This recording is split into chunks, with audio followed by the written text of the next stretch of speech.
mình liều để khen hồ con trai khen hồ tay này có năng dinh này để mi tay lủng tay mau tay lử để mi chê khả năng bây giờ có khen hồ con trai đây tìm có mi chê cả hử quay cảอยู่ที่สีค่ะเนาะเมื่อเร็วเดเจอสีขาวพวกเอาทุ่งวานในถือเลยเป็นโกนเข้ากำซีนนอนเกี้ยงสองอันเดี๋ยวเลยเจอสีขาวค่ะก้นหนุ่มปานเฮาเจอในเนี่ยเพื่อเอาเปิงทุ่งวาถือเลยเป็นสีขอนพวกว่าสีง่าจ้างเนี่ยถือเลยเป็นเจ้าฟ้าพวกว่าสีขาวเนี่ยถือเลยเป็นก้นขึ้นการขึ้นเกี้ยงนอนเกี้ยงค่ะเนาะเขาเจอในนอนเกี้ยงเนี่ยเขาก็จะเอาสีขาวค่ะก่อนเขาไปเคียนแน่ก็เขาเดี๋ยวเลยเฮ็ดเฮิงเหมือนเตียบวีค่ะเนาะเหมือนเตียบวีอยากก็ก้นใจแท้อันเป็นจันมาแน่เป้งกันแห้งหนาลากก็ไร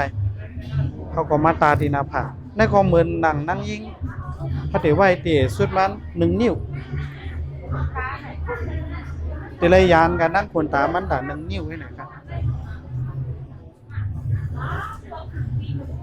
เพราะว่าเขาเฮ็ดหนังอยากก็เขามาเค้น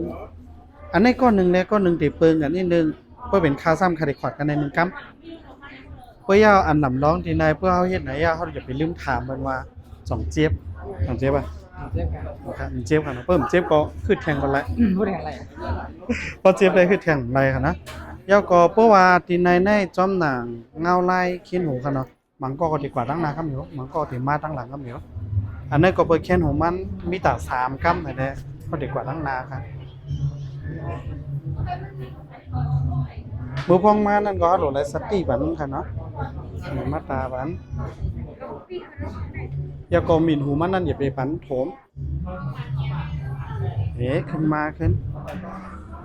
ตั้งหลังมันนั่นอย่าให้กลมๆก็ไรอ่ะเพื่อการตั้งน้ำมันได้ครับเดี๋ยวเราเฮ็ดให้มันเป็นแคบเป็นผืนไว้ค่ะเนาะกำนั้นแหละพอกำลื่นมันไหนได้ครับเดี๋ยวเราเอาเป็นจั่นจ่องกระติหังดี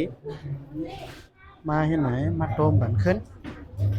โตมบันขึ้นแล้วก็มาทาบใส่ที่เหนือมันให้หันเป็นจั่นครับไว้ยาวก็เขาติมันเน็บตั้งหลังอ่ะเนาะติมันเน็บตั้งหลังมันยาก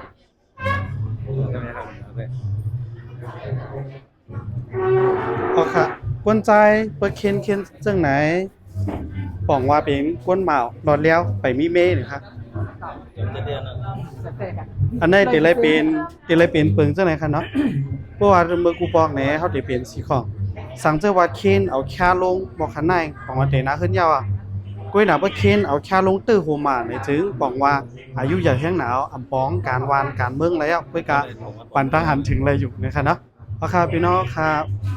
จอมหนังเปิงเคนหูฟิงทุ่งไต้สั่งว่ามีดีเพจก่อปล่อยวังคลองมันสิครับสั่งว่าตื้อหูหรือได้เนี่ยก็เตรียมปันคอมเมนต์ลาดปันแทงให้พี่น้องได้ให้กูตีกูแลนครับเพราะอะไรคู่กัดแทงกันเนาะมาสงครามตากกันยัง